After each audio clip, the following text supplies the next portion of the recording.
Hello friends, स्वागत है आप सभी का आपके चैनल काबिल बना दो सीबीबीकल एम लर्निंग एंड शेयरिंग। फ्रेंड्स, आज बात करने वाले हैं हम लोग क्लास 8 का जो है एनसीईआरटी बुक। क्लास 8 का एनसीईआरटी बुक से हम लोग अध्ययन करने वाले हैं।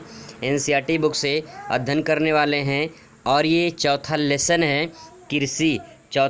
है कृषि। आज हम लोग बुक से अध्ययन करने वाले हैं, तो बेसिक नॉलेज अध्ययन करेंगे। एक टारगेट अचीव करना है कि अब जो है एनसीईआरटी बुक जो है ख़त्म करने हैं पहले, इसके बाद कुछ और इम्पोर्टेंट क्वेश्चन पे नज़र डालना है। तो एनसीईआरटी बुक पढ़ना बहुत ही आसान है, बहुत ही सिंपल है, क्योंकि एनसीईआरटी बुक में एक बेसिक नॉलेज दिया रहता है और बेसिक से ही शुरुआत होती है और डीप तक वहाँ पे लिखा होता है। तो बस वहाँ से कुछ पॉइंट होते हैं जो समझने वाली बात होती है। एक बेसिक नॉलेज के जरिए समझने की कोशिश करते हैं कि कृषि क्या है, इसके बाद हम लोग उसके और डीप में समझने की कोशिश करेंगे। तो आइए बात करते हैं, हम लोग यहीं शुरुआत करते हैं, कहानी के शुरू करते हैं यहीं पे कहानी कि एक गांव में गुरप्रीत, मधु, टीना एक गांव से गुजर रहे थे। ठीक है, गुरप्रीत, मधु, टीना एक गांव से गुजर रहे थे। जैसे जैसे कहानी आगे बढ़ेगी आप अपने दिमाग में एक इमेज क्रिएट करिए ताकि आप उससे जल्दी से समझ पाएँ। ठीक है, गुरप्रीत, मधु, टीना एक गांव से गुजर रहे थे। वहां उन लोगों ने एक किसान को खेत में जुताई करते देखा। एक खेत था जहां पे एक किसान जुताई कर रहा था। किसान ने उन लोगों से कहा कि वह गेहूं की बुआई करने जा रहा है। वह क्या करने जा रहा है? वह गेहूं की बुआई करने जा रहा है और मृदा को यानी मिट्टी को अधिक उपजाऊ बनाने के लिए अभी खाद डाल रहा है। अभी क्या कर रहा है? अभी खाद वो डालने जा रहा है। उसने बच्चों से कहा कि गेहूं मंडी में अच्छी कीमत पर बिकेगा, जहां से उसे आटे में परिवर्तित करके कारखाने में डबल रोटी और बिस्कुट बनाने के लिए ले जाया जाएगा। तो यहाँ पे समझने वाली पॉइंट है, आप अपने दिमाग में एक इमेज क्रिएट करिए और यहाँ पे इस इमेज के ज़रिए समझने की कोशिश करिए। यहाँ पे 3 बच्चे हैं, गुरप्रीत, मधु और टीना। एक गांव से गुजर रहे थे, तो वहाँ पे किसान एक अपने खेत में जुताई करने जा रहा था। ठीक है, जुताई करने जा रहा था और यहाँ पे जुताई करते वक्त उसने जो है किसान ने बच्चों से कहा कि मैं गेहूं की बुआई करने जा रहा हूं और मिट्टी में अधिक उपजाऊ बनाने के लिए, यानी मिट्टी को और अधिक उपजाऊ बनाने के लिए उसे खाद, जो यहाँ पे देख सकते हैं खाद, उसमें डालने जा रहा है। उसने बच्चों से कहा कि गेहूं जो होती है ये मंडी में अच्छी कीमत पर बिकती है, यानी गेहूं मंडी में, ये बाज़ार में जो है गेहूं जो होती है अच्छी कीमत पर बिकती है, जहाँ से उसे आटे में परिवर्तित किया जाता है। यानी गेहूँ है, गेहूँ से क्या बनता है?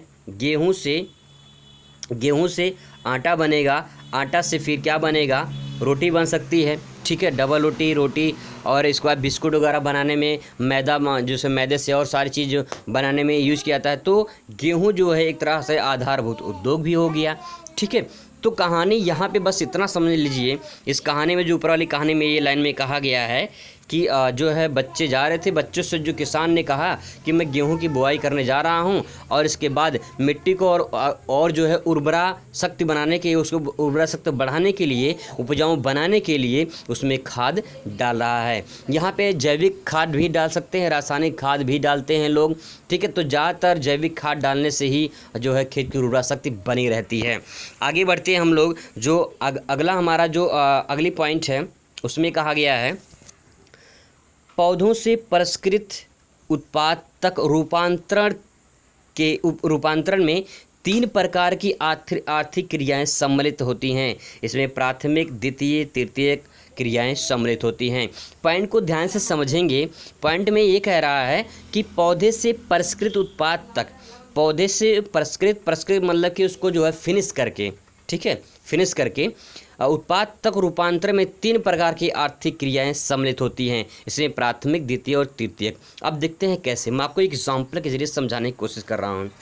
यहाँ पे गेहूं की ही बात लेते हैं। अगर गेहूं की बात लेते हैं तो गेहूं क्या है? गेहूं एक प्राथमिक क्रिया है। ठीक है, पॉइंट ध्यान समझेंगे। गेहूं क्या है? गेहूं एक प्राथमिक क्रिया हो गई। ठीक है, अब गेहूं से क्या बना? आटा बना। ठीक है, गेहूं से क्या बना? आटा बना। इस आटे को द्वितीय क्रिया कह सकते हैं हम लोग। क्या कह सकते हैं? द्वितीय क्रिया कह सकते हैं। ठीक है, द्वितीय क्रिया कह सकते हैं। अब इस आटे से और क्या बन सकता है? आटे से क्या बन सकता है? आटे से बिस्कुट बनेगा। ठीक है, आटे से क्या बनेगा? आटे से बिस्कुट बनेगा। तो इसको क्या कहेंगे? इसको हम तृतीय क्रिया कह सकते हैं। मतलब कि एक ऐसा उद्योग के ज़रिए जो प्राथमिक क्रियाएं, द्वितीय क्रियाएं और तृतीय क्रियाएं शामिल होती हैं। तो आर्थिक क्रियाएं मतलब ये कि आर्थिक क्रिया, यहाँ पे एक पॉइंट में कहा गया है कि मैं पूरे पॉइंट आपको समझाने की कोशिश करूँगा। यहाँ पे लिखा हुआ कि आर्थिक क्रिया, ठीक है, आर्थिक क्रियाएं सम्मिलित होती हैं। अब सवाल आपके मन में होगा आर्थिक क्रियाएं क्या होती हैं, इसको क्लियर करते हैं। आर्थिक क्रियाएं आपको पॉइंट में धीरे धीरे पूरा बेसिक समझाऊंगा दोस्तों, समझने की सिर्फ कोशिश करते हैं। तो पहले आर्थिक क्रियाएं को समझने की कोशिश करते हैं। आर्थिक क्रिया मतलब वो क्रियाएँ जिनसे, आर्थिक क्रियाएँ मतलब वो क्रियाएँ जिनसे हमें आय प्राप्त होती है, जिनसे हमें आय प्राप्त होती है। अब आय कहाँ से प्राप्त होगी? पॉइंट को ध्यान समझिए। आय कहाँ से प्राप्त होगी? आय हमें प्राप्त होगी हमें प्राथमिक क्रिया से, द्वितीय क्रिया से और तृतीय क्रिया से। ठीक है, पॉइंट ध्यान समझेंगे। आर्थिक क्रिया हमें कहाँ से प्राप्त होगी? आर्थिक आय यानी आर्थिक क्रियाएं यानी आय हमें कहाँ से प्राप्त होगी? प्राथमिक, द्वितीय और तृतीय क्रियाओं से हमको आय प्राप्त होगी। ठीक है, चलिए आगे बढ़ते हैं। अब प्राथमिक क्रियाएं क्या है, द्वितीय क्रियाएं क्या है, तृतीय क्रिया है। आगे जैसे से हम पढ़ चलेंगे आपको सारा चीज़ समझ में आधा चलेगा। ठीक है, प्राथमिक क्रिया की अगर बात करें तो कृषि इसमें आ जाता है, खनन आ जाता है, डेयरी उद्योग आ जाएगा। ठीक है, इसमें जो है मत्स्य पालन भी इसमें आ जाएगा। ठीक है, तो इस तरह से जो है ये प्राथमिक उत्पादन, प्राथमिक क्रियाओं में आ जाएंगे। द्वितीय क्रिया में से कपास है। कपास से क्या बनी? कपास से रुई बने, रुई से कपड़ा बना, तो द्वितीय क्रिया में कपड़ा आ जाएगा। ठीक है, तो इस तरह से हम लोग आगे बात करेंगे। चलिए आगे बात करते हैं हम लोग। जो हमारा अगला पॉइंट है, अगले पॉइंट में लिखा कि प्राथमिक क्रियाओं के अंतर्गत उन सभी क्रियाओं को सम्मिलित किया जाता है जिनका संबंध प्राकृतिक संसाधन के उत्पादन तथा निष्कर्षण से है। अब पॉइंट को यहाँ पे समझते हैं, पॉइंट कहना क्या चाह रहा है। ठीक है, ये पॉइंट कहना क्या चाह रहा है, इसको ध्यान से समझने की कोशिश करते हैं। प्राथमिक क्रियाएं किसे कहते हैं? तो सबसे पहली बात यही कि प्राथमिक क्रियाएं उन क्रियाओं को शामिल किया जाता है जिसमें प्राकृतिक संसाधन हो। प्राकृतिक संसाधन हो जो प्रकृति द्वारा निर्माण हुआ, जैसे भूमि है, प्रकृति द्वारा निर्माण हुआ है, खनिज है, प्रकृति द्वारा निर्माण हुआ है, जल है, प्रकृति द्वारा निर्माण हुआ है। तो यहाँ से पॉइंट जो प्राकृतिक संसाधन है, प्राकृतिक संसाधन के उत्पादन और निष्कर्षण से और जो है निष्कर्षण मतलब कि यहाँ पे जो प्राकृतिक संसाधन उससे क्या हमको मिलता है, क्या हमको प्राप्त होता है। ठीक है, उससे संबंधित है। जैसे कि यहाँ पे कृषि है, मत्स्य मतलब कि मछली, और उसके बाद है और संग्रहण, इसके अच्छे उदाहरण हैं। संग्रहण मतलब कह सकते हैं कि किसी चीज़ का संग्रहण करना, किसी चीज़ का इकट्ठा करना, या आखेट कह सकते हैं, इसमें आखेट भी आएगा। ठीक है, भंडारण भी कह सकते हैं, इसे मान लो किसी चीज़ का प्राकृतिक संसाधन है उसका भंडारण करना। ठीक है, संग्रहण करना। तो यहाँ पे जो है ये प्राथमिक क्रियाओं के उदाहरण दिए गए हैं। यहाँ पे प्राथमिक क्रियाओं के जो क्या है ये उदाहरण दिए गए हैं। अब द्वितीय क्रियाओं में देखते हैं, द्वितीय क्रियाएं क्या होती हैं। द्वितीय क्रियाएं में संसाधनों को प्रसंस्करण से संबंधित है। प्रसंस्करण मतलब दोस्तों मैंने आपको जो बताया है मैंने कि गेहूँ है, इस गेहूँ से जब आटा बनेगा तो इसका क्या होगा, इसको हम कहेंगे गेहूँ से बना आटा प्रसंस्करण है। प्रसंस्करण मतलब एक वस्तु से दूसरी वस्तु का निर्माण होना, प्रसंस्करण दोस्तों। ठीक है, चलिए आगे बढ़ते हैं। यहाँ पे इसके बाद कैसे होगा ये, तो इस्पात विनिर्माण। ठीक है, इस्पात विनिर्माण है, डबल रोटी का पकाना और कपड़ा बुनना, ये क्रियाएं जो है इसमें शामिल हैं। तो इसमें जो पॉइंट है द्वितीय क्रिया में कौन कौन से शामिल हैं। इस्पात विनिर्माण मतलब होता है कि कोई आधारभूत उद्योग है। जैसे मैंने कहा कपास है, कपास से क्या बनेगा, कपास से कपड़ा बनेगा। ठीक है, कपास से क्या बनेगा, कपास से कपड़ा बनेगा। तो कपास से बना कपड़ा ये विनिर्माण होगा, मतलब एक वस्तु से दूसरे वस्तु का निर्माण करना विनिर्माण कहलाएगा। ठीक है, डबल रोटी बनाना, डबल रोटी पकाना। ठीक है, आप सभी जानते हैं डबल रोटी पकाना। इसके बाद कपड़ा बनना, ये जो है आपके क्या है, द्वितीय क्रियाओं के अंतर्गत आते हैं। ठीक है, अब इसके बाद जो है तृतीय क्रियाएं क्या है। तृतीय क्रियाओं में प्राथमिक क्रिया और द्वितीय क्षेत्रकों सेवा जो है, इसमें सेवा कार्यों द्वारा सहयोग प्रदान करती है। जैसे आप समझ लीजिए कि आपने गेहूँ उत्पादन किया, ठीक है, गेहूँ उत्पादन किया, गेहूँ प्राथमिक क्रिया हो गई, गेहूँ क्या होगी, प्राथमिक क्रिया हो। गेहूँ से बना आटा, गेहूँ से बना आटा ये द्वितीय क्रिया हो गई। ठीक है, गेहूँ से बना आटा द्वितीय क्रिया हो गया। अब क्या होगा, गेहूँ को ले जाने के लिए, मान लो गेहूँ को मिल में ले जाने के लिए कोई साधन होना चाहिए, कोई साधन होना चाहिए कि नहीं, साधन होना चाहिए, कोई साधन होना चाहिए। तो भाई इसके लिए कोई साधन होना चाहिए। ठीक है, इसके लिए पूंजी होनी चाहिए। तो जो ये साधन, जो पूंजी होगा, उसको हम क्या कहेंगे, सेवा क्षेत्र कहेंगे। यानी यूँ कह सकते हैं कि ये तृतीय क्रियाएं होती हैं जो हमें सेवा प्रदान करती हैं। ठीक है, तो बस आप इतना समझ लीजिए, तृतीय क्रियाएं वो क्रियाएं होती हैं जो सेवा प्रदान करती हैं। सिंपल पॉइंट है। जैसे कि यातायात है, व्यापार है, बैंकिंग, बीमा, विज्ञापन, ये तृतीय क्रियाओं के उदाहरण हैं। अब यहाँ से सवाल कैसे बनते हैं, सवाल बहुत ही ज़्यादा इंपॉर्टेंट प्रश्न यहाँ से बनते हैं कि प्राथमिक क्रियाओं के क्षेत्र के अंदर कौन कौन सी क्रियाएँ सम्मिलित की जाती हैं, द्वितीय क्रियाओं के क्षेत्र कौन कौन सी क्रियाएँ सम्मिलित की जाती हैं, और तृतीय क्रियाएँ के अंदर कौन कौन सी क्रियाएँ सम्मिलित की जाती हैं। ठीक है, यहाँ से एक क्वेश्चन बन सकता है। और एक क्वेश्चन आपके लिखित में आ सकता है, लिखित में आ सकता है कि आर्थिक क्रियाएं क्या हैं, आर्थिक क्रियाओं को कितने भागों में डिवाइड किया गया है। तो आर्थिक क्रियाएं 3 भाग होती हैं, इसे प्राथमिक, तृतीयक और प्राथमिक, द्वितीयक और तृतीयक। ठीक है, प्राथमिक हमने जैसे कि कृषि, मत्स्य पालन, संग्रहण, खनन, इसमें आप समझ सकते हैं। ठीक है, और इसके बाद द्वितीय क्रिया में हमने समझा कि विनिर्माण, इस्पात, डबल रोटी पकाना, कपड़ा बुनना, ये द्वितीय क्रिया में। तृतीय क्रिया में हमने समझा कि इसमें जो है सेवा आते हैं, सेवा क्षेत्र जैसे बैंकिंग, बीमा, विज्ञापन क्षेत्र, ये सब आते हैं। ठीक है, तो यहाँ पे आपका ये समझ लीजिए कि प्राथमिक क्रिया, द्वितीय क्रिया, तृतीय क्रियाएँ ये काफ़ी इंपॉर्टेंट है। और ये जब आप अगली क्लास में जाएंगे, अगली क्लास में जब आप पढ़ेंगे, ये तकरीबन आपका इंटर में जब पहुँचेंगे, तो इंटर में ये प्राथमिक क्रिया एक चैप्टर है। ठीक है, द्वितीय का एक चैप्टर है, तृतीय का एक चैप्टर है। तो एक पूरा का पूरा यहाँ पे आपके में पैराग्राफ दिया हुआ है छोटा सा, यहाँ पे पूरा का पूरा चैप्टर मिलेगा आपको इंटर में। ठीक है, तो काफ़ी इंपॉर्टेंट वहाँ विस्तार से आपको मिलेगा। चलिए आगे बढ़ते हैं, हम लोग आगे बढ़ते हैं, कृषि के बारे में और चर्चा करते हैं। उससे पहले हम लोग यहाँ पे एक शब्द की उत्पत्ति को इसको समझ लेते हैं, क्योंकि ये भी इंपॉर्टेंट प्रश्न है, ये भी जानना जरूरी है। एग्रीकल्चर शब्द की उत्पत्ति जो है लैटिन शब्द के एगर या एग्री शब्द से हुआ है, जिसका अर्थ होता है मृदा और कल्चर, जिसका अर्थ होता है मृदा और कल्चर। ठीक है, जिसका अर्थ मृदा और कल्चर होता है, जिसका अर्थ कृषि करने से है। ठीक है, मृदा और कल्चर का अर्थ होता है, जिसका अर्थ होता है एग्री, और कल्चर का अर्थ होता है कृषि करना। ठीक है, कल्चर का अर्थ होता है कृषि करना।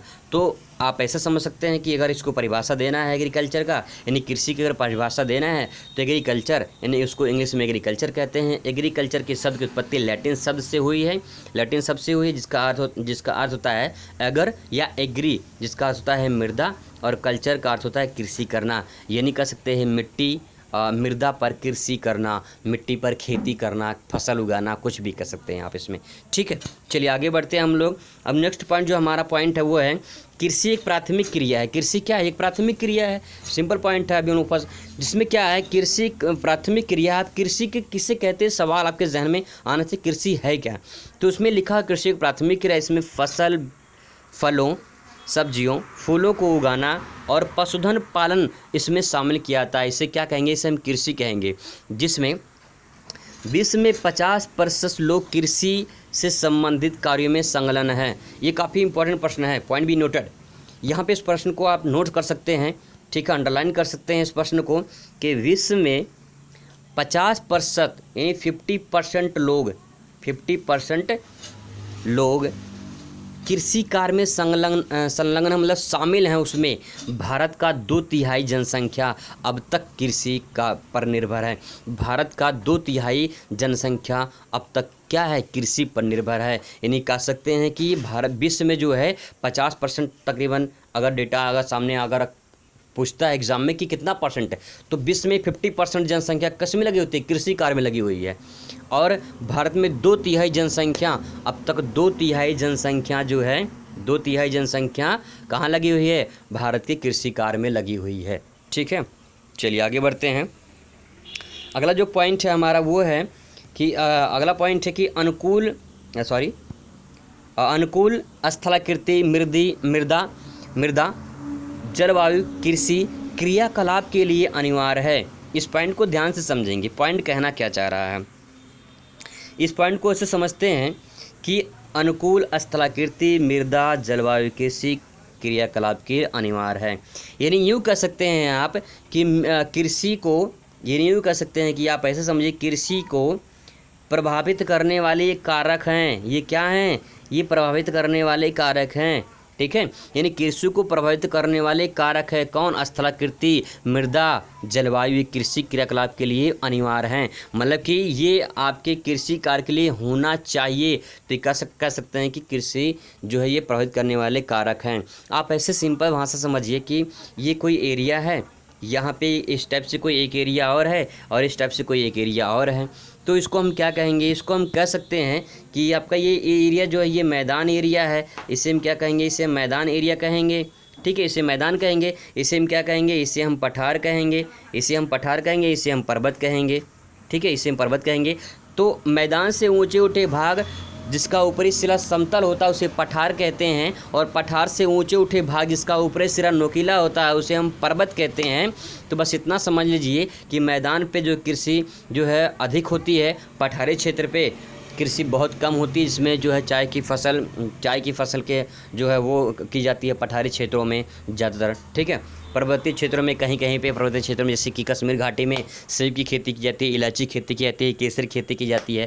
तो इस तरह से पर्वतीय क्षेत्र में आ जाएगा। तो अलग अलग क्षेत्रों पे कृषि की जाती है। स्थलाकृतियों के आधार पे अलग अलग स्थलाकृतियों पे अलग अलग प्रकार की मिट्टी पाई जाती है, अलग अलग प्रकार की जलवायु भी पाई जाती है, उसके हिसाब से कृषि की जाती है। Point be noted. आगे बढ़ते हैं हम लोग। जिस भूमि पर फसलें उगाई जाती हैं उसे कृषिगत भूमि कहते हैं। ठीक है, यानी जिस भूमि पर फसलें उगाई जाती हैं उसे कृषिगत भूमि कहलाती है। आप ऐसे समझिए, कृषिगत भूमि मतलब कृषि योग्य भूमि। ठीक है, जिस भूमि पर फसल उगाई जाती है, जैसे मान लीजिए यहाँ पे कोई एरिया है और यहाँ पे एक एरिया कोई ये है। ठीक है, ये एरिया हमेशा से क्या हुआ है, इस तरह से एक बंजर पड़ा हुआ है, लेकिन इस पे जो है हमेशा क्या की जाती है? इस पे हमेशा खेती की जाती है। इस पे क्या की जाती है? हमेशा खेती की जाती है। ये हमेशा हरा भरा रहता है, खेती की जाती है। ठीक है, ये हमेशा हरा भरा रहता है, खेती की जाती है। लेकिन ये एरिया जो है, ये एरिया हमेशा क्या होता है? ये बंजर पड़ा रहता है, ये बंजर पड़ा रहता है। तो ये वाला भूमि कृषि कहलाएगा कि ये वाला भूमि कृषि कहलाएगा? जाहिर सी बात है कि आपके सामने आंसर रहेगा कि ये वाला भूमि जो है वो कृषि योग्य भूमि कहलाएगा, क्योंकि ये फसल उगाई जाती है इस भूमि पर। ठीक है, तो जिस भूमि पर कृषि फसल उगाई जाती है, कृषि की जाती है, वो कृषिगत भूमि होती है। ठीक है, आगे बढ़ते हैं हम लोग अगले टॉपिक पे बढ़ते हैं कि चित्र 0.1 यहाँ पे चित्र देख सकते हैं आप। चित्र 0.41 अभी हम लोग देखेंगे। कृषि क्रियाकलाप विश्व के उन प्रदेशों में केंद्रित है जहाँ फसल उगाने के लिए उपयुक्त कारक विद्यमान है। इस पॉइंट को बस इतना समझ लीजिए कि पॉइंट कहना चाह रहा है कि कृषि क्रियाकलाप मतलब कृषि जो कार्य होते हैं विश्व के उन्हीं प्रदेशों में संकेंद्रित हैं। संकेंद्रित मतलब कि उन्हीं प्रदेशों में, विश्व के उन्हीं प्रदेशों में ज़्यादातर होते हैं जहां फसल उगाने के लिए उपयुक्त कारक विद्यमान है। यानी आप ऐसे समझ लीजिए कि जैसे कि उत्तर भारत का जो मैदान है, ठीक है, उत्तर भारत का जो मैदान है वो ज़्यादातर उपजाऊ क्यों माना जाता है? उत्तर भारत का जो मैदान है, ठीक है, उत्तर भारत का जो मैदान है वो ज़्यादातर उपजाऊ क्यों माना जाता है? क्योंकि ये नदियों द्वारा लगे जलोढ़ मिट्टी से निर्मित होता है। इसीलिए वहाँ पे क्या होता है? ज़्यादातर फसल उगाई जाती हैं, ज़्यादातर कृषि की जाती है।